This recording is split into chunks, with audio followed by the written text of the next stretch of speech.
I तो believe I'm the mother of his kids. In my mind, I'm married. Shreyas Iyer আমার স্বামী মনে মনে, এই লাইনটা বলেই ইন্টারনেট কাঁপিয়ে দিয়েছিলেন দুবাইয়ে জন্ম নেয়া অভিনেত্রী এডিন রোজ। ভারতীয় ক্রিকেটার শ্রেয়াস আইয়ারকে প্রকাশ্যে মনোমুগ্ধকর প্রিন্স বলে ডাকার পর থেকেই সোশ্যাল মিডিয়া তোলপাড়।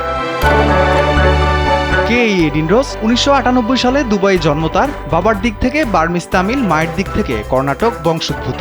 ছোটবেলা থেকেই সাউথ সিনেমার ভক্ত তিনি। শাড়ি পরে আয়নার সামনে নায়িকা সাজার খেলা থেকেই আজ অভিনয় রোজ। 20 বছর বয়সে স্বপ্ন নিয়ে পাড়ি জমান আরব সাগরের পারে মুম্বাই শহরে। অভিনয়ের প্রশিক্ষণ নেন, মডেলিং করেন, ধীরে ধীরে ঢুকে পড়েন বিনোদন জগতে।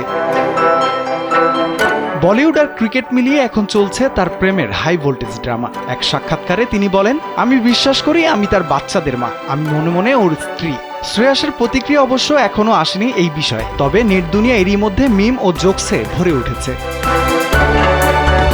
গান্ধীবাতে অভিনয়ের পর আলোচনায় আসেন তিনি। 2023 সালে রবি তেজার ছবিতে হঠাৎ সুযোগ পেয়ে সবাইকে চমকে দেন। বিগ বস 18-তে সাহসী কথাবার্তা, ডিম্পল প্লাস্টিক ও এগ ফ্রিজিং নিয়ে খোলামেলা আলোচনায় নিজেকে আলাদা করে তোলেন। শুধু প্রেম নয়, ক্যারিয়ারেও তিনি এখন এক্সপ্রেস ট্রেনে চড়ে বসেছেন। দক্ষিণ ভারতের পাশাপাশি শ্রীলঙ্কান একটি আন্তর্জাতিক প্রজেক্টেও কাজ করছেন তিনি। পাশাপাশি ভিঘ্নেশ শিবানের পরিচালনায় আসন্ন একটি সিনেমাতেও তাকে দেখা যাবে খুবই দ্রুত।